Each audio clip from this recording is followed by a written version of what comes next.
Bonjour à toutes et à tous, on se retrouve aujourd'hui pour une nouvelle vidéo. Vous allez voir, il s'agit d'une vidéo un peu différente de d'habitude. On ne parle pas de une disparition, mais de 5 et d'un événement très médiatisé. Vous n'avez pas pu passer à côté de cet événement tragique, très récent, qui a fait la une des médias mondiaux. En effet, le 18 juin 2023, lors d'un voyage vers le site de l'épave du Titanic, le contact avec le submersible Titan de la société OceanGate a été perdu. S'en est suivi alors une vaste opération internationale de recherche dans le but de trouver et de sauver les 5 passagers disparus du Titan. S'en est suivi également une médiatisation spectaculaire de l'événement à travers le monde. Une course contre la montre alimentée par un compte à rebours qui a été mis en avant par les médias. On revient dans cette vidéo sur plusieurs points, notamment OceanGate, mais également le déroulé des événements et où on en est plus de 2 mois après les faits et quelles sont les théories évoquées à ce jour. Avant de commencer cette vidéo qui sera une grosse vidéo, je vais vous parler de comment j'ai réussi à obtenir des billets d'avion à moindre coût pour aller en Sicile en juin dernier. En effet, pour bénéficier des meilleurs tarifs en ligne, j'ai utilisé NordVPN en modifiant mon emplacement virtuel pour sélectionner le serveur du pays où le prix serait le plus abordable. Vous savez, un VPN en général, ça vous permet de se connecter en toute sécurité et en toute confidentialité sur Internet. Pour cela, NordVPN, c'est non seulement le plus populaire, mais c'est également le plus rapide. Il assure une protection anti-menace contre les logiciels malveillants, les trackers et les publicités. Je vous avais déjà parlé dans mes autres vidéos de plusieurs actions de NordVPN, mais laissez-moi vous parler également d'une autre utilisation bénéfique de NordVPN que j'ai eu à expérimenter pas plus tard que cette semaine. En ce moment, je reçois énormément de colis à la maison et j'ai beaucoup de colis qui sont arrivés en retard. D'ailleurs, il y en a qui ne sont pas encore arrivés. Et je recevais beaucoup d'emails. J'ai reçu un email qui m'expliquait qu'une livraison avait été loupée et qu'il fallait que je la reprogramme. J'ai cliqué sur le lien, j'étais un peu moins vigilante et heureusement que j'avais activé mon VPN. Et avant d'être redirigée dessus, NordVPN m'a directement alerté et ça m'a permis d'éviter une tentative d'hameçonnage ou phishing. C'est pour toutes ces raisons et encore d'autres que je vous conseille vraiment l'utilisation de NordVPN. Et je vous conseille d'utiliser mon lien qui s'affiche ici, qui s'affiche également en description de cette vidéo et en commentaire épinglé. Ce lien va vous permettre d'utiliser NordVPN avec une garantie satisfait ou remboursée au bout de 30 jours. Je remercie à nouveau NordVPN pour la confiance et le soutien de ma chaîne et on se retrouve juste après ça.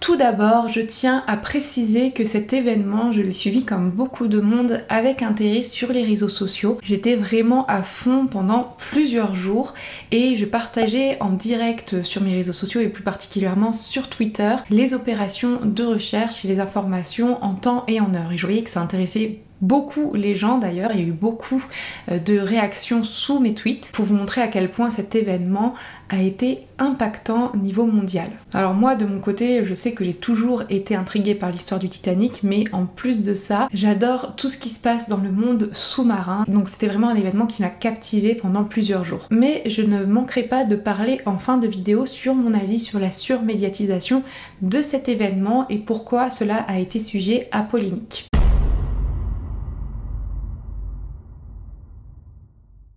On va tout d'abord parler d'OceanGate. Alors OceanGate, c'est une société qui a été fondée en 2009. Le siège se situe aux États-Unis et plus précisément dans l'État de Washington. Cette société a été fondée par Stockton Rush, dont je vais énormément parler tout au long de cette vidéo. Stockton Rush, c'est un homme d'affaires en lien avec des industries technologiques et aérospatiales, et à qui tout semble réussir. Il a fondé OceanGate avec Guillermo Sundline, qui lui aussi est un homme d'affaires et qui a quitté l'entreprise en 2013. De son côté, lui, il a fondé Blue Marble Exploration, qui a à peu près le même but qu'OceanGate, à savoir organiser des expéditions pour explorer les océans à bord de submersibles avec équipage. Mais de son côté, il va également réaliser des voyages dans l'espace et d'autres explorations qui testent les limites humaines. On en reparlera en fin de vidéo, mais on est quand même sur des personnes qui ne sont pas du tout sur la même planète que nous. L'objectif de la société OceanGate, c'est, comme je vous le disais, l'exploration sous-marine. Lui, son but à Stockton, c'était de faciliter l'accès aux chercheurs et aux explorateurs aux vastes ressources océaniques, avec l'utilisation de sa propre flotte de véhicules robotiques, de submersibles et divers navires et équipements de soutien. Le PDG d'OceanGate est un homme très ambitieux. Pour lui, ce n'est pas dans l'espace qu'est l'avenir, mais c'est dans l'océan qu'il voit le moyen d'obtenir des réponses et en apprendre plus sur la vie en général. L'océan profond, plus communément connu sous le nom de Deep Ocean, c'est là où les rayons du soleil ne sont plus perçus.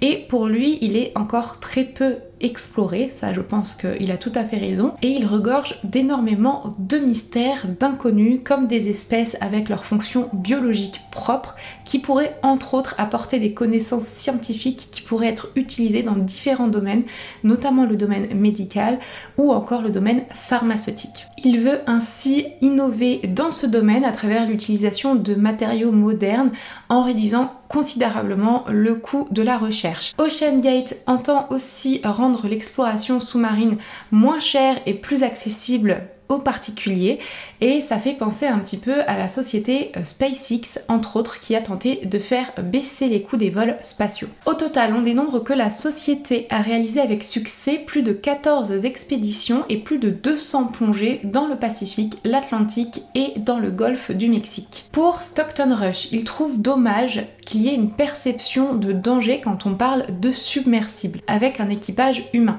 Il explique également qu'il y a très peu de ce genre de véhicules sous-marins dans le monde disponibles, là il a raison aussi, et que la plupart sont détenus par des organismes, des agences gouvernementales. En 2017, il dira lors d'une conférence devant l'Explorers Club, je vais le citer, au cours des 35 dernières années, il n'y a pas eu de blessures graves à bord d'un submersible et plus de 15 millions de personnes sont allées sous l'eau.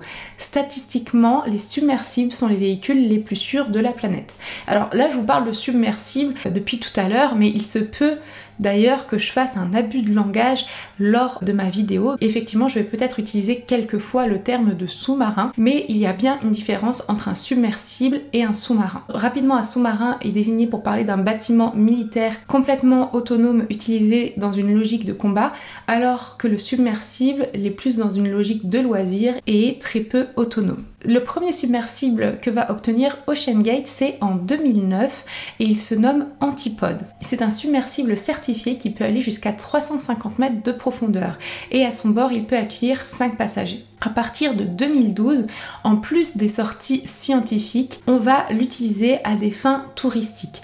Et depuis 2018, Antipode a été mis en vente par la société à 800 000 $ américains. Et il est encore aujourd'hui disponible à la vente. Puis avec l'aide de l'université de Washington, OceanGate conçoit sa première innovation submersible, le Cyclops One. Il est opérationnel en 2015 et lui peut plonger jusqu'à 500 mètres de profondeur.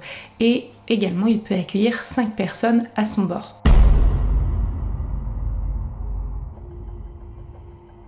Le Cyclops One, ou je vais dire le Cyclops 1, a finalement servi de prototype pour la construction du Cyclops 2, qui lui a été conçu en 2017.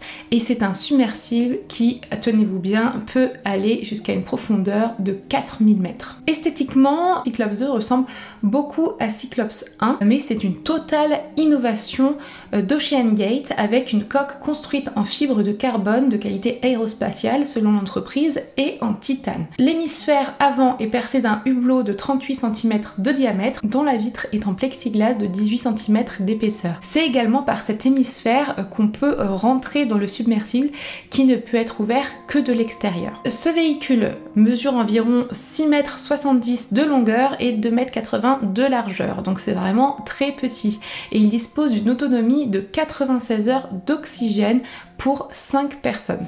Il possède plusieurs systèmes permettant les mouvements horizontaux et verticaux du véhicule, notamment 4 moteurs électriques, des ballasts importants, donc c'est des réservoirs qui retiennent l'eau utilisés pour la stabilité, mais également qui vont être utilisés lorsque l'on veut faire remonter le submersible, et un lest qui peut être largué même en cas de panne de courant complète, donc largué manuellement. On peut voir à travers plusieurs reportages et reconstitutions l'intérieur de ce fameux Cyclops 2. Il est finalement assez simple. Donc déjà, on voit que c'est un compartiment assez étroit. Les passagers ne peuvent pas se mettre debout à l'intérieur et sont assis à même le sol. Il n'y a pas de siège. On a une petite boîte à couvercle qui est située à l'entrée au niveau de la porte du hublot et qui constitue des toilettes de fortune. L'espace est même séparé par un rideau avec l'habitacle pour plus d'intimité. Le submersible possède plusieurs caméras 4K extérieures dont l'image est retranscrite à travers un écran situé dans l'habitacle. On a également un système de surveillance en temps réel, le RTM,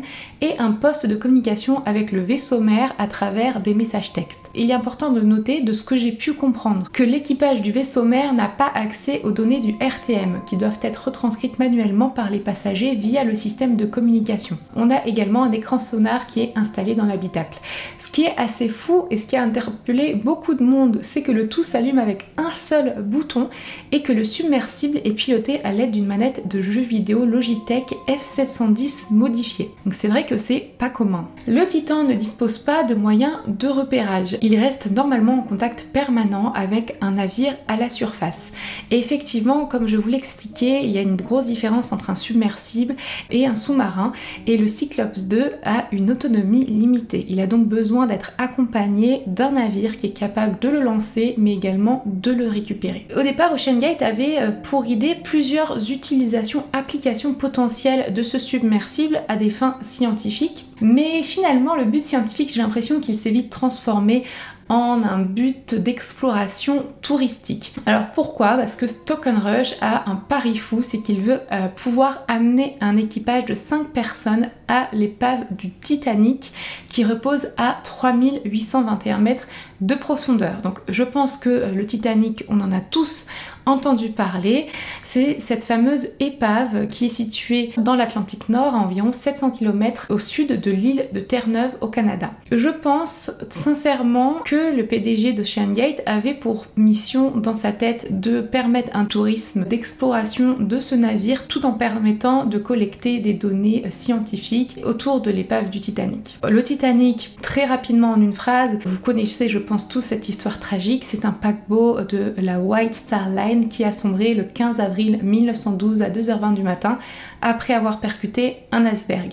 Ce drame a marqué les esprits de tous parce qu'il a fait au moins 1491 morts. On commence en 2017 à parler de l'exploration de l'épave du Titanic de la part d'OceanGate dans les médias. En tout cas, c'est ce que j'ai pu voir dans les médias français à travers un article du Parisien. En effet, à l'époque, on expliquait qu'on pouvait aller explorer l'épave en contactant OceanGate et que le prix à bord était de 100 000 €. Il est expliqué que la société OceanGate propose de partir depuis Terre-Neuve au Canada sur le lieu connu où repose le RMS Titanic à bord du sous-marin, je mets les guillemets comme dans l'article, dernier cri, Cyclops 2, capable de résister à la pression de 3800 mètres de profondeur. Nous verrons plus tard que cette dernière affirmation n'est pas tout à fait juste. On explique aussi qu'à l'intérieur de l'habitacle on peut être 5 personnes et que la durée totale de l'exploration avec descente, exploration de l'épave et remontée dure environ 8 heures au total. On rapporte également que grâce au système de caméras 4K, les visiteurs de l'épave sont assurés de bénéficier d'un spectacle rare pendant toute la durée de l'expédition. On a en mars 2018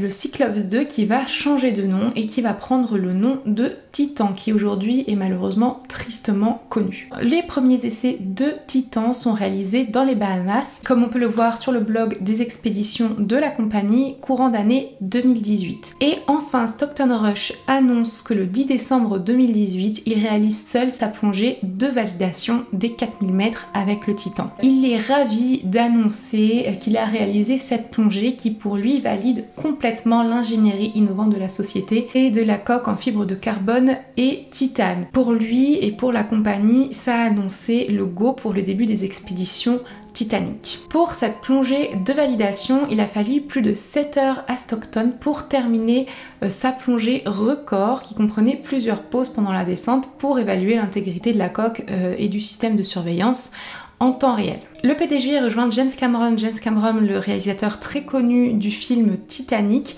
en tant que deuxième personne de l'histoire à avoir effectué une plongée en solo à cette profondeur. Effectivement, James Cameron avait exploré plusieurs fois l'épave du Titanic. D'ailleurs, il avait même intégré dans le film Titanic des vidéos qu'il avait prises lors de ses expéditions, des vidéos de l'épave. Cependant, il est important de noter que le Titan n'a pas obtenu son homologation officielle pour descendre à une telle profondeur. Pareil pour le hublot, le fameux hublot en plexiglas, il possède certes une homologation, mais simplement jusqu'à 1300 mètres de profondeur. OceanGate a refusé de payer le supplément pour l'homologation de l'ensemble jusqu'à 4000 mètres. Et la compagnie est plutôt transparente avec ce point, et Stockton Rush explique que si ils n'ont pas voulu passer l'homologation, c'est parce que la conception du Titan serait trop innovante pour qu'il puisse être homologué. Le PDG explique également dans une interview qu'il sait qu'au niveau logique et ingénierie, le Titan ne répond pas aux normes, mais il est borné et a sans cesse à l'esprit que selon lui, les grandes découvertes et innovations sont parfois faites en outrepassant les règles. Il est important de noter que même sans une telle homologation, il est légalement possible d'utiliser l'engin dans des eaux internationales.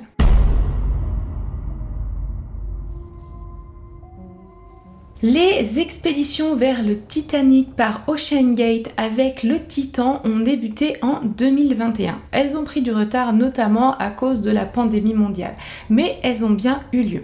Ces expéditions qui étaient prévues chaque année avaient pour but, donc en plus du tourisme dont je vous ai parlé, de documenter davantage sur le Titanic et notamment son taux de décomposition. OceanGate voulait également réaliser une modélisation 3D de l'épave et ce à travers plusieurs missions sur plusieurs années. On a plusieurs experts qui montrent leur réticence quant à l'idée de faire du tourisme autour du Titanic. En effet, certains experts ont expliqué que eux, ils pensent que le prétexte scientifique n'est qu'un prétexte et que la compagnie agit selon eux avec un but purement commercial, où il y a une inquiétude de Robert Ballard qui est plutôt légitime. Robert Ballard, c'est l'un des découvreurs de l'épave du Titanic en 1985. Lui, il a peur que la multiplication de ce type d'expédition aggrave l'état du Titanic qui est déjà très menacé. On en reparlera en fin de vidéo. Cependant, la compagnie annonce que les expéditions seront menées conformément aux directives de l'exploration du Titanic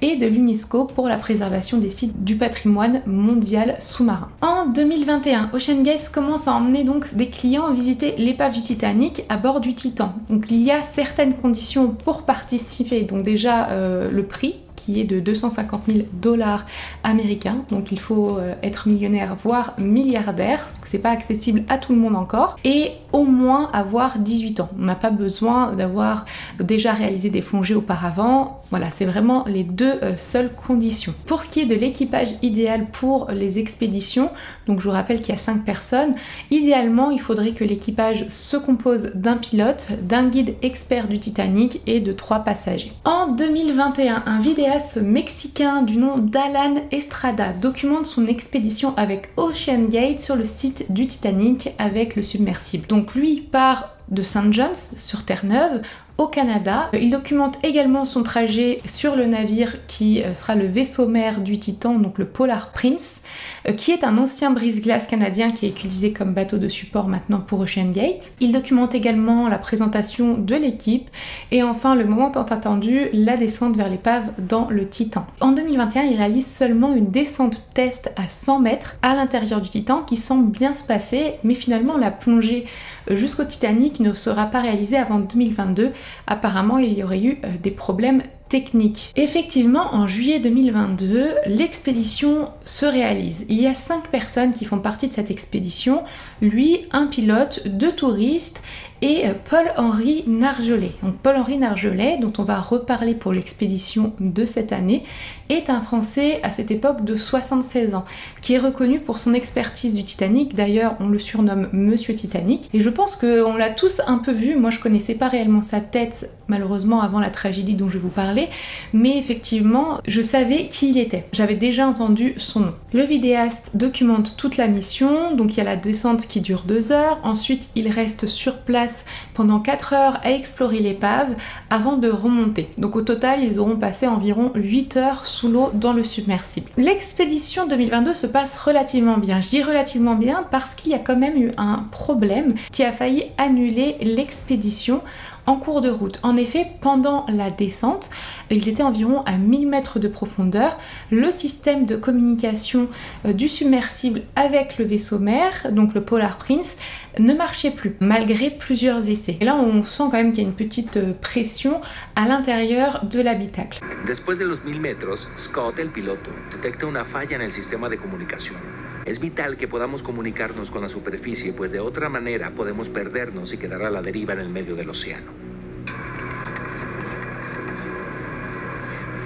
El tiempo pasa, y a pesar de los intentos, los sistemas de comunicación no responden. Comme c'est le seul moyen de communiquer avec la surface, il est primordial que ce système fonctionne évidemment, et il y a un protocole qui dit que si au bout d'1 heure le système ne marche pas, il faut commencer à remonter. Et malheureusement, au bout d'1 heure, le système ne marche pas. A los 2000 metros de profundidad hemos rebasado el tiempo límite que el protocolo indica que podemos mantenernos sin comunicación. Debido a esto, es necesario abortar el descenso y regresar a la superficie. Así que Scott activa el sistema de arrojo de lastre para poder subir. You watch, okay? Okay, you ready? And do port? Port drop? No, we don't see anything. I'm gonna drop. Oh, One drop? one on each side. One on each side? Yeah. Et au moment de la remontée, que tout le monde avait accepté par sécurité, là, le système de communication s'est remis à marcher d'un coup et ils ont pu continuer leur expédition qui n'a apparemment plus eu de problème après. Mientras los pesos son arrojados, algo sucede. Oh. Oh, they okay. So wait for having the calm. That Yeah. there is something strange. The software is bizarre. Au total, selon le média Insider, le Titan a réalisé 13 plongées réussies sur 90 tentatives.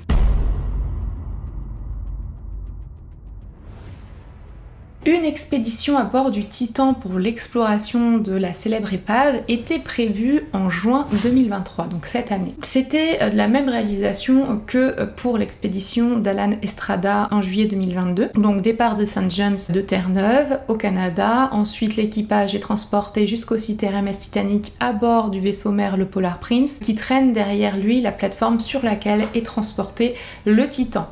Comme habituellement, 5 personnes sont prévues pour descendre à bord du submersible. On a Hamish Harding, qui est un homme d'affaires et explorateur britannique de 58 ans. On a Shahzada Dawood, 48 ans, également homme d'affaires britannique. Et son fils, Suleiman Dawood, 19 ans, lui était, selon ce qui a été rapporté, terrifié par l'expérience, mais il accompagnait son père pour lui faire plaisir. Et petite anecdote, Suleiman avait prévu de battre un record de Rubik's Cube, donc il avait amené un Rubik's Cube à 4000 mètres de profondeur parce qu'en effet, il faisait des compétitions dans ce domaine. La 4e personne présente dans cette expédition, c'est Paul-Henri Nargeolet. C'est l'explorateur français qui donc cette année avait 77 ans, surnommé Monsieur Titanic, qui avait également participé à l'exploration de l'année 2022. Je me permets de m'attarder rapidement sur le parcours de ce monsieur qui était ancien officier de marine, spécialiste de la plongée en grande profondeur. Il connaît très bien le Titanic, qu'il surnomme le nec plus ultra des épaves. Le Titanic, je vous l'avais dit, a été découvert en 85.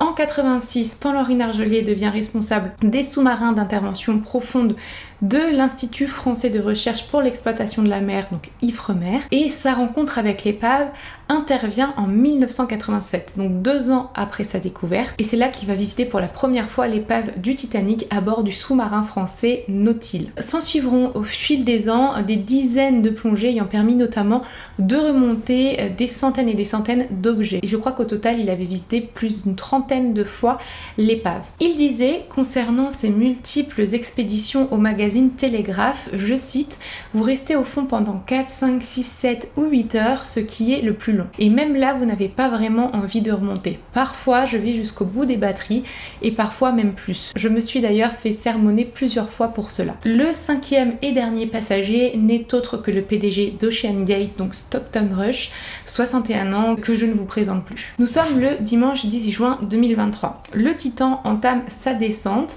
sur le site de l'épave à partir d'environ 8 h du matin, heure locale. Je vous le rappelle, la descente est censée durer 2 heures.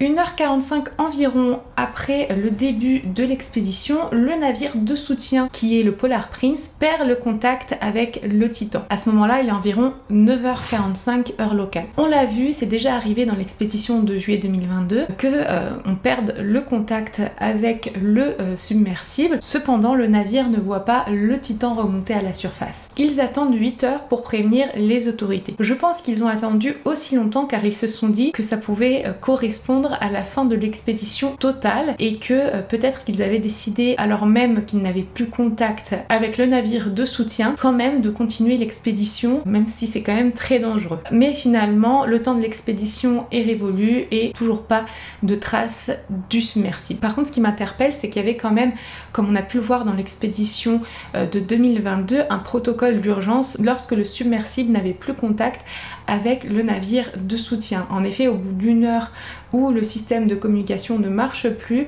il fallait commencer à remonter. C'est pour ça que je me dis que c'est un peu bizarre que le navire de soutien n'ait pas prévenu plus tôt les autorités, parce que si on dit qu'à 9h45 le submersible se rend compte qu'il n'a plus contact avec le Polar Prince, normalement il doit attendre 1 heure après pour voir si le système va se rétablir, donc 10h45, et après il est censé remonter si le système de communication n'est pas rétabli, et donc aux environs de midi 13h, on aurait dû le voir réapparaître. Et ça me paraît quand même assez étrange que le Polar Prince a attendu encore plus longtemps avant de prévenir les autorités. Quoi qu'il en soit, après que les autorités soient prévenues, les recherches commencent rapidement. Il faut faire vite parce qu'à ce moment-là, on ne sait pas quel est le problème, mais on sait que le Titan a une réserve d'oxygène de 96 heures pour ses 5 occupants, soit 4 jours. Et encore, cela peut fluctuer en fonction de l'état de panique des occupants et de l'état d'esprit. On estime que les passagers manqueront d'oxygène à partir du jeudi 22 juin 2023 à 8h38. Donc les recherches vont très vite commencer et la médiatisation de masse également.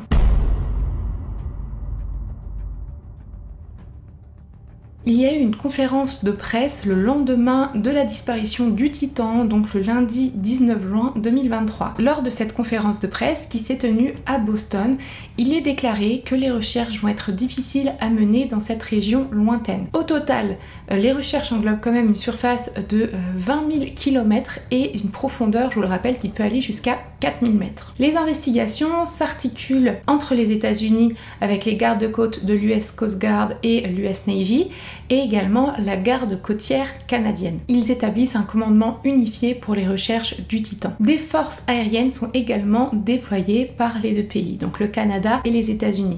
Notamment, on a un C-130 Hercule du côté américain et un P-8 Poséidon du côté canadien. Les deux sont équipés d'un radar qui pourrait permettre de détecter, si possible, le Titan. On a des bouées acoustiques qui vont également être larguées dans la zone du RMS Titanic pour tenter d'enregistrer d'éventuels sons produits par le Titan. L'Institut français dont je vous ai parlé tout à l'heure, l'Ifremer, met à disposition des sauveteurs son navire l'Atalante. C'est plutôt quand même une bonne nouvelle, il est en mission pas très loin de la zone du Titanic, donc à environ 2 jours, et l'US Navy a donc sollicité son intervention. Parce qu'à son bord, il y a un robot autonome qui s'appelle le Victor 6000 et qui est capable de descendre à 6000 mètres de profondeur, d'où son nom. Alors moi, j'étais vraiment très impliquée dans le déplacement de l'Atalante. Je me souviens, je regardais à travers le site Marine Traffic qui enregistre les déplacements marins à travers le monde, le déplacement de l'Atalante et jusqu'au moment où il est arrivé au niveau du RMS Titanic. J'avais fait des captures d'écran que je vous mets d'ailleurs ici pendant que je parle. Et à ce moment-là, en fait, on était vraiment intrigués parce qu'on avait vraiment l'espoir de retrouver l'équipage en vie. Et on avait tous hâte, je pense, d'entendre leur version de l'histoire. Que s'est-il passé à 4000 mètres de profondeur? On s'imaginait un peu 1000 scénarios. Et en plus de ça, on avait ce fameux compte à rebours un peu glauque, on va se le dire quand même, concernant les réserves d'oxygène. C'était mis à jour presque toutes les heures. C'était quand même assez affolant et un peu exagéré. Mais ça a alimenté cette idée qu'il fallait absolument les retrouver et que le sous-marin devait être là quelque part, qu'il avait subi une panne et qu'il n'attendait que les secours. En fait, indirectement, on n'avait qu'une envie, c'était qu'il les retrouve. Pendant un moment, cette hypothèse qu'ils étaient coincés au fond de l'eau a été appuyée par des bruits qui ont été entendus, comme des sortes de cognements qui ont été captés sous l'eau par un sonar pendant les opérations de recherche, 2 jours après la disparition. Donc ce sont les avions canadiens qui ont capté ces sons près de la zone de recherche sous l'eau. Ces supposés bruits de coups donnent encore plus d'espoir de retrouver l'équipage en vie. En effet, on peut penser qu'à l'intérieur, il y a les passagers du Titan qui essayent de communiquer avec la surface. Ils savent, pour les navigateurs, qu'il va y avoir des sonars, des personnes qui vont les rechercher, et donc peut-être qu'ils essayent de communiquer avec des coups qui ressemblent à du morse. Malheureusement, on apprendra plus tard que ces bruits n'étaient que des bruits de l'océan et ne correspondaient pas à des bruits du Titan. Mais de toute façon, il y a un problème qui se pose, c'est ok, on va retrouver le submersible, mais quand on va le retrouver, qu'est-ce qu'on va faire? On est quand même à 4000 mètres de profondeur, comment on peut les sauver? Et c'est là que les robots comme le Victor 6000 représentent le principal espoir pour une éventuelle mission de sauvetage. En effet, donc ce robot qui était téléopéré depuis le navire l'Atalante, via un câble qui lui procurait une autonomie théoriquement illimitée, pouvait utiliser ses 2 bras articulés pour permettre d'accrocher un câble sur le Titan pour le hisser jusqu'à la surface. Également, ce type de robot possède un puissant système d'éclairage qui pouvait aider à repérer le Titan dans un environnement complètement obscur. Finalement, il y a plusieurs autres robots qui vont être amenés sur place pour augmenter la surface de recherche, et on arrive au jour où les réserves d'oxygène sont supposées être épuisées, soit le jeudi 22 juin 2023, donc 4 jours après la disparition. Toute heure est décisive et s'ils sont en vie, il faut absolument retrouver les passagers du Titan au plus vite. Donc les recherches se multiplient et d'ailleurs tout s'accélère à partir de ce jour-là. On a entendu des rumeurs qui commençaient à apparaître sur les réseaux sociaux et notamment sur Twitter dès le jeudi 22 juin. Notamment dans l'après-midi, il avait été annoncé par les gardes-côtes américains qu'un champ de débris avait été localisé par un robot sous-marin téléguidé dans la zone de recherche. Un robot qui appartenait à une société privée. Donc la zone de recherche proche du Titanic. D'autres rumeurs étaient apparues mais qui ont vite été effacées par un média américain qui disait que parmi ces débris, le cadre d'atterrissage et le couvercle arrière du Titan avaient été repérés. Mais à ce moment-là, rien n'avait été confirmé. De plus en plus, on commençait quand même à n'avoir quasiment plus d'espoir de retrouver l'équipage en vie. Une conférence de presse des gardes-côtes s'est tenue le soir même, donc le jeudi 22 juin à 21h. Et le coup près tombe, malheureusement, on apprend que les débris retrouvés l'après-midi correspondent bien au Titan. Les 5 passagers, à ce moment-là, sont effectivement considérés comme morts. Pour ce qui est du robot qui a retrouvé ces débris, c'est un robot d'une entreprise privée qui s'appelle Pelagic Research Service, qui avait déployé donc son robot sous-marin, l'Odysseus Sika, capable exactement comme le Victor 6000 de descendre à 6000 mètres de profondeur, avec également 2 bras articulés, et qui est contrôlé aussi par le navire de soutien qui est ici l'Horizon Arctique. Le but premier, comme pour encore une fois le Victor 6000, c'était de réaliser un sauvetage, mais lorsqu'ils sont arrivés sur le fond marin, ils ont rapidement découvert les débris du submersible. Il était environ midi. Et selon les mots du PDG de l'entreprise, le sauvetage s'est transformé en récupération. Finalement, les débris ont été ramenés sur le navire de soutien, l'Horizon Arctique. Plusieurs débris ont été repérés sur le fond marin, vraiment assez proche de l'épave du Titanic, à 500 mètres, à une profondeur de 4000 mètres. Les fragments retrouvés ont été ramenés sur le navire et ont été ramenés sur les côtes canadiennes le mercredi 28 juin. Il y a eu des images qui ont été faites lorsqu'on a déchargé ces fragments sur la terre ferme, et c'est des images qui ont fait le tour du monde. On repère parmi ces débris une partie du couvercle arrière du Titan. On repère également une partie de la porte d'entrée, vous savez celle qui est perforée par le hublot en plexiglas, mais il est absent en tout cas sur ce débris, ou encore on peut retrouver le train d'atterrissage. On apprend également que des restes présumés humains ont été retrouvés parmi les débris. Et je vais citer les gardes-côtes américains. Ces restes sont recueillis avec soin dans l'épave sur le site de l'accident. Ensuite, les débris de l'engin retrouvés vont être analysés, ce qui devrait fournir de cruciaux éléments de compréhension de la cause de cette tragédie.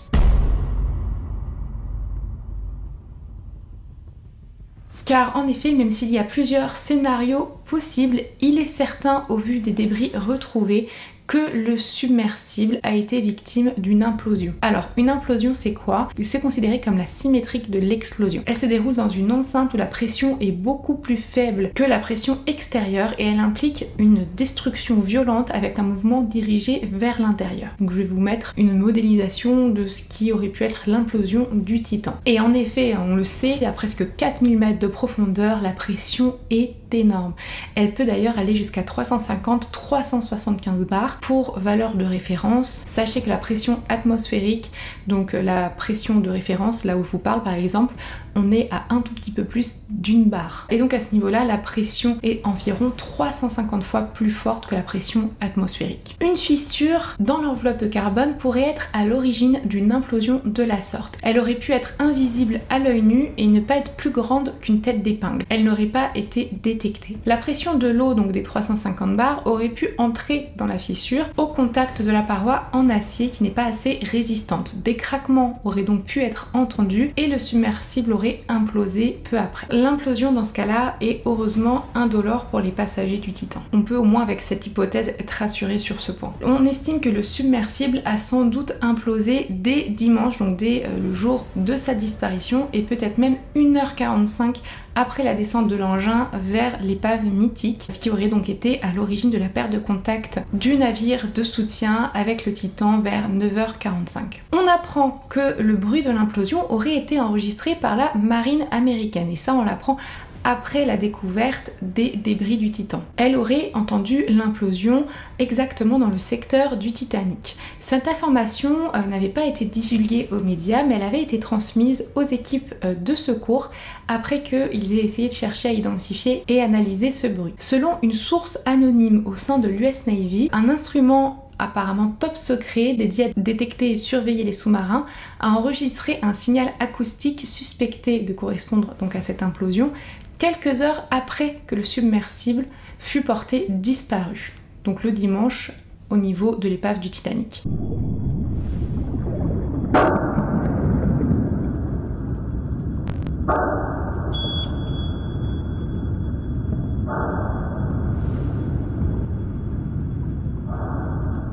On a eu des précisions apparemment dès juillet 2023 d'un ingénieur espagnol du nom de José Luis Marton qui aurait affiné le déroulé des événements avant l'implosion du Titan suite à une série de calculs qu'il aurait réalisés. Il estime que les passagers ont su qu'il y avait un problème 48 à 71 secondes avant l'implosion. Cet expert explique que le sous-marin a poursuivi sa route normalement dans une position horizontale jusqu'à 1700 mètres de profondeur. Et c'est à ce niveau-là que le Titan aurait eu une panne électrique qui aurait alors causé la chute du sous-marin sans moteur et sans propulsion. Il serait tombé comme une flèche verticalement et à cause du poids des passagers qui seraient rassemblés à l'avant, selon cet expert, ces derniers auraient été conscients de ce qui se passait pendant la chute. La différence de pression rapide aurait ensuite engendré l'implosion 800 à 900 mètres plus bas. Alors, il y a quelque chose que j'ai découvert pendant que je faisais mes recherches, une information que je trouve importante mais à prendre avec des pincettes. Il y a environ un mois, des échanges entre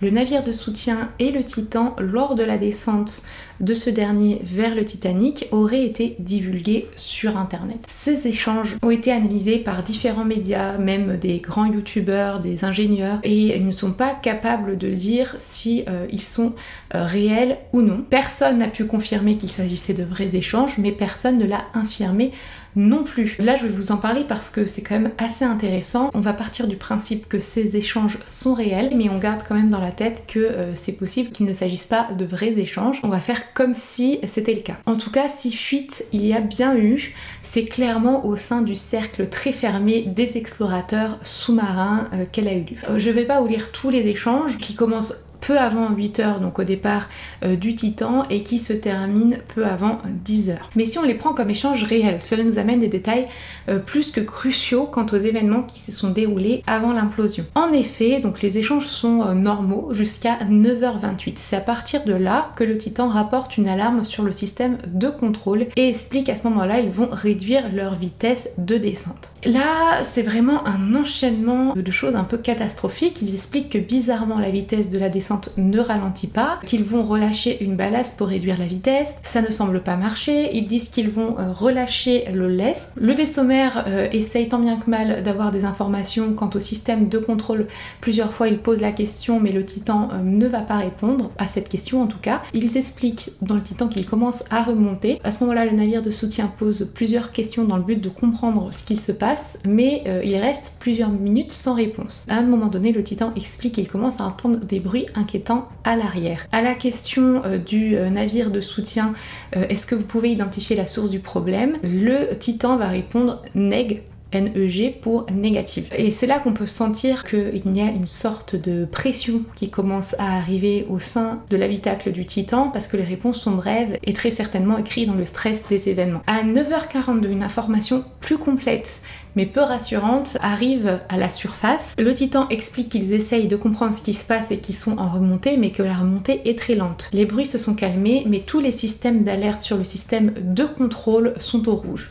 À 9h43, ils expliquent être toujours en remontée, mais très lente, et qu'ils sont à 3476 mètres de profondeur. Donc finalement, ils sont très proches de l'épave. Voici une photo pour vous montrer à quel niveau ils étaient par rapport à l'épave et le point de vue qu'ils auraient si l'épave était éclairée. Alors évidemment, ce n'est pas ce qu'on voit depuis le sous-marin, parce qu'autour du sous-marin, c'est le noir absolu, mais c'est pour vous donner une idée. Le dernier message qu'aurait envoyé le Titan est à 9h46. Le Titan explique, alors quelque chose que je n'ai pas compris, qu'il switch la puissance de A à B et qu'il est à 3450 mètres de profondeur. On voit qu'il commence à monter, mais très doucement. Et ils expliquent que de nouveaux sons sont entendus à l'arrière. Et ensuite, le silence malgré les relances de la surface. La dernière retranscription est disponible à 9h57. Donc je vous mets ici les derniers messages, les dernières tentatives de contact du Polar Prince au submersible. Messages qui sont restés sans réponse. Alors si ces retranscriptions sont réelles, on ne le sait toujours pas aujourd'hui, cela voudrait dire que l'équipage a su qu'il y avait un problème dès 9h28, sachant que le dernier message du Titan a été enregistré à 9h46, soit 18 minutes plus tard. Pendant près d'une vingtaine de minutes, l'ambiance au sein de l'habitacle du submersible devait vraiment être très stressante et ils ont pu voir leur mort arriver.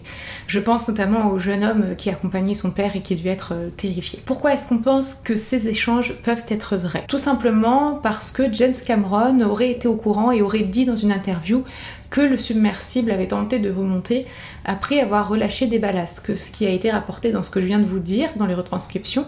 Donc on peut se dire peut-être qu'il était au courant, notamment à travers, vous savez, ce cercle fermé d'explorateurs sous-marins. De mon côté, j'ai tendance à me dire que ça me semble réel parce que c'est très précis et puis il y a des calculs qui ont été faits au niveau de la profondeur. On se remarque d'ailleurs que le submersible semble aller beaucoup plus vite qu'il n'est censé aller. Il descend beaucoup plus rapidement par rapport aux données qu'il va rapporter au Polar Prince, surtout au niveau de ses données de profondeur. Peut-être que cette vitesse a été à l'origine de l'implosion, on ne sait pas. Mais de mon côté, il y a quand même quelques points qui m'interpellent à travers cette retranscription, notamment si cette conversation est réelle. Le navire de soutien a bien été mis au courant par le Titan qu'ils avaient un souci dès 9h28 et donc ça m'étonne qu'ils aient attendu 8 heures de plus avant de prévenir les autorités, sachant qu'ils savaient que le Titan était dans la panade. La seule raison pour laquelle ils auraient attendu, je vous l'ai expliqué, c'est tout simplement parce qu'ils n'avaient pas d'informations, que le système de communication s'est coupé, que toute cette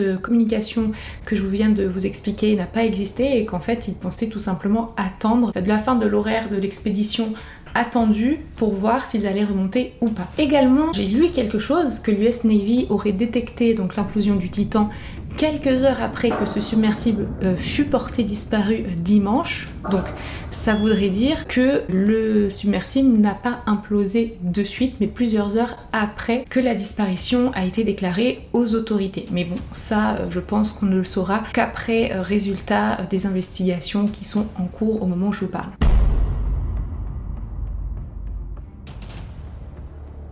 Dès le départ, même pendant les recherches du submersible, le manque de sécurité de ce dernier a été mis en cause. On l'a vu, le submersible n'est pas homologué pour descendre à une telle profondeur et ça montre en effet que les ambitions de Stockton Rush semblaient passer malheureusement avant la sécurité. Notamment au niveau de la construction de la coque qui est composée de fibres de carbone et de titane. En effet, apparemment, même sans aucun défaut particulier, le carbone n'est pas fait pour résister à des pressions énormes de tous côtés. On peut supposer que c'est la raison pour laquelle OceanGate avait équipé le Titan d'un système de surveillance en temps réel de l'état de la coque. James Cameron en parle d'ailleurs dans son interview pour ABC News et il dit qu'en effet il y a une alarme qui survient quand la coque est endommagée, mais que c'est certainement trop tard au moment où cette alarme intervient dans l'habitacle parce qu'effectivement on ne peut vraiment rien faire à ce moment-là et que les risques d'implosion sont trop grands. Dans l'idéal, normalement, le Titan aurait dû réaliser des essais qu'on appelle non destructifs qui doivent être effectués sur la coque sous pression fabriquée pour essayer de caractériser l'état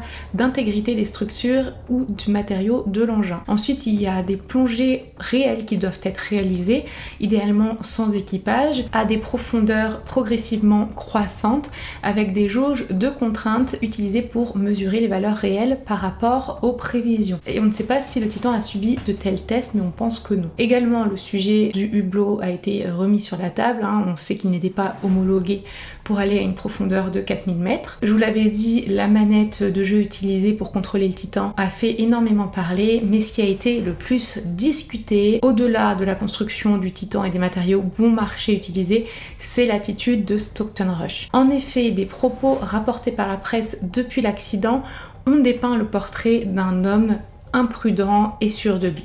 Plusieurs fois, le PDG expliquera qu'il voyait le submersible comme un ascenseur et qu'il ne devait pas y avoir plein de boutons et de câblages inutiles, selon ses dires. Il explique clairement qu'il a brisé des règles pour réaliser le Titan en parlant de la conception de son engin et il dit qu'il n'a pas respecté les règles de logique et d'ingénierie, comme par exemple le revêtement en fibres de carbone et titane du submersible et qu'il ne faut pas toujours se conformer aux règles imposées dans la société, sinon rien ne pourra être fait. Malheureusement, il a ignoré toutes les alarmes qui lui ont été faites maintes et maintes fois, notamment par un ancien employé, David Lockridge, qui est l'ancien directeur des opérations maritimes de la société entre 2015 et 2018 et qui a été licencié en 2018 officiellement pour ne pas avoir respecté une clause de confidentialité, après qu'il ait exprimé des inquiétudes quant à la sécurité du Titan, notamment sur la non-réalisation des essais non destructifs. Toujours en 2018, on a une lettre qui a été envoyée à OceanGate par le comité des véhicules sous-marins habités de la Marine Technology Society, qui a été signée par 38 experts. Ces 38 experts ont exprimé des réserves quant à la sécurité du Titan et ils affirment notamment, je cite, que l'approche expérimentale adaptée par OceanGate pourrait entraîner des incidents qui auraient de graves conséquences pour tous les acteurs de l'industrie. Toutes ces alertes malheureusement sont restées vaines et le PDG d'OceanGate avançait tout le temps le caractère innovant des activités de son entreprise. Il avait toujours refusé de faire certifier le Titan par les autorités américaines et l'appareil était en fait officiellement un projet expérimental, bien qu'il ait été mobilisé dans un cadre commercial pendant plusieurs expéditions sous-marines dans les mois qui ont précédé l'accident. Pour lui, l'obtention du certificat d'homologation était beaucoup trop long à obtenir. On peut voir également qu'un spécialiste de l'exploration en eau profonde avait exprimé ses craintes au PDG d'OceanGate en disant « Je pense que vous vous placez potentiellement, vous et vos clients, dans une dynamique dangereuse », auquel Stockton Rush avait répondu « Nous avons trop souvent entendu les critiques sans fondement du type « vous allez tuer quelqu'un ». Il est cependant vrai que toute personne qui montait à bord du Titan était au courant de tout. Le fait que le Titan n'était pas homologué, mais également ils étaient au courant de tous les risques et ils devaient signer une décharge de responsabilité. D'ailleurs, sur cette décharge, il y était mentionné plusieurs fois le mot mort sur la première page et il était indiqué que, je cite, ce navire expérimental n'a été approuvé ou certifié par aucun organisme de réglementation et pourrait entraîner des blessures physiques, des traumatismes émotionnels ou la mort. Effectivement, un scénariste avait plongé 3 fois avec OceanGate et il a dit, je cite, on perd toujours la communication et on se retrouve à la merci des éléments et ce genre de trucs. Mais il ajoute également que chacun est parfaitement conscient des dangers encourus avec la décharge qu'il signe. Propos d'ailleurs appuyés par le fameux Alan Estrada, donc le youtubeur mexicain dont je vous ai parlé en début de vidéo, qui explique qu'il connaissait les risques encourus, y compris celui de mourir. Et il dira, je cite, nous savions qu'il s'agissait d'une expédition incroyablement risquée. Au total, il faut savoir que seulement dans le monde, 10 véhicules sont officiellement capables de plonger à 4000 mètres de profondeur. Tous sont certifiés, le Titan ne l'était pas. James Cameron, qui lui aussi avait exploré énormément de fois l'épave du Titanic, a exprimé ses appréhensions tout au long des recherches concernant la nature expérimentale de l'ingénierie du submersible. Et il va faire un rapprochement avec l'histoire du Titanic. D'ailleurs, il considère que l'arrogance et l'orgueil ont conduit à l'accident. Il fait le parallèle avec le capitaine du Titanic qui lui aussi avait reçu des alertes concernant la présence d'icebergs qu'ils avaient ignorées et avaient continué à grande vitesse pour battre des records.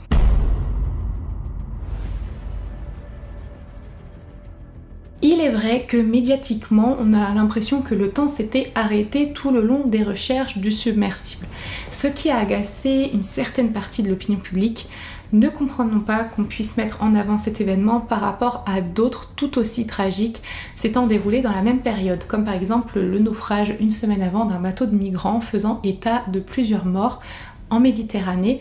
Et il reproche aux médias de ne médiatiser que lorsqu'il s'agit de riches milliardaires. En tout cas, que la médiatisation penche plus vers les riches milliardaires que vers les pauvres migrants. Ce qui, à mon sens, peut expliquer un tel engouement pour finalement la disparition de seulement, entre guillemets, 5 hommes descendus de leur plein gré et à leur risque et péril pour aller explorer l'épave du Titanic. C'est, je pense, le caractère exceptionnel de l'événement et d'ailleurs le lieu qu'ils avaient prévu d'explorer, parce que le Titanic, on l'a tous en tête alors que ça fait plus de 110 ans qu'il a sombré. Il est encore dans l'esprit de tous parce que c'est une histoire qui intrigue. Le fait qu'il y ait eu pendant la période de recherche un espoir aussi de retrouver les passagers du Titan en vie a beaucoup joué, je pense.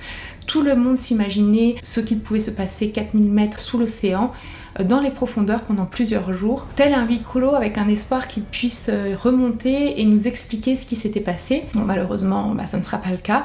Le terme de malédiction du Titanic a également été utilisé à plusieurs reprises.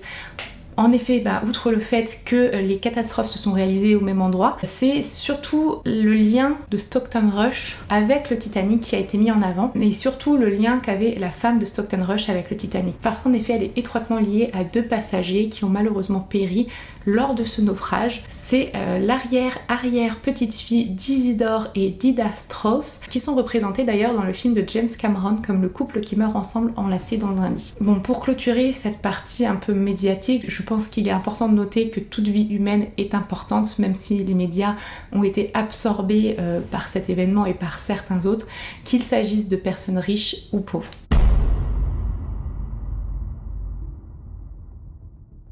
Depuis cette tragédie, évidemment, toutes les expéditions d'OceanGate ont été suspendues. D'ailleurs, leur site est inaccessible.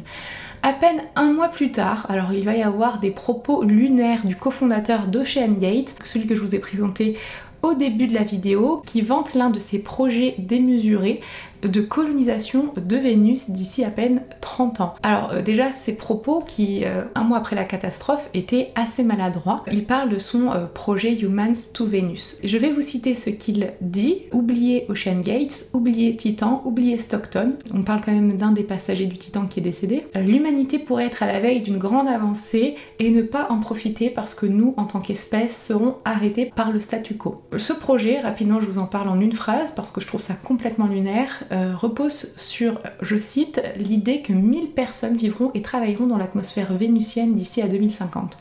Dans des sortes de ballons. Personnellement, je vois pas l'intérêt et surtout, ça me fait extrêmement peur et ça ressemble fortement à l'histoire, vous savez, du dessin animé Wall-E. En ce qui concerne la tragédie, actuellement, on a plusieurs enquêtes qui sont en cours. D'une part par les autorités américaines et d'autre part par les autorités canadienne. Le but c'est évidemment de comprendre l'enchaînement exact des événements et pouvoir derrière en tirer des enseignements utiles pour l'ensemble du secteur. La conception du Titan sera en particulier au cœur des investigations. D'ailleurs, le Titan ne possède pas de boîte noire comme les avions, donc les enquêteurs doivent travailler sur les débris remontés. Pour clôturer cette tragique histoire autour de l'épave du Titanic, une petite anecdote que moi je ne connaissais pas, mais l'épave du Titanic est vouée à disparaître entre 2025 et 2050, notamment à cause de la corrosion et de la dégradation de l'épave à cause des micro-organismes qui y sont présents.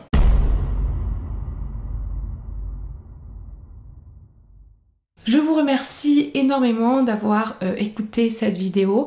Alors je l'ai faite alors qu'il fait très chaud, donc je suis désolée si vraiment je luis. Je l'ai faite dans un but de recenser un petit peu toutes les informations qu'on avait sur ce fait divers, enfin, en tout cas cet événement qui a impacté, j'ai l'impression, médiatiquement en tout cas, toute la planète, et on était vraiment suspendus à ces informations pendant 4 jours. On n'aura pas le résultat des investigations tout de suite, ça peut prendre plusieurs mois, voire plusieurs années, donc on verra si on fait une mise à jour ou pas. En attendant, je vous remercie énormément d'avoir suivi cette vidéo. On se retrouve la semaine prochaine pour un live Twitch, normalement ce sera mardi soir. On se retrouve dimanche prochain pour une nouvelle vidéo, et en attendant, prenez soin de vous et de vos proches.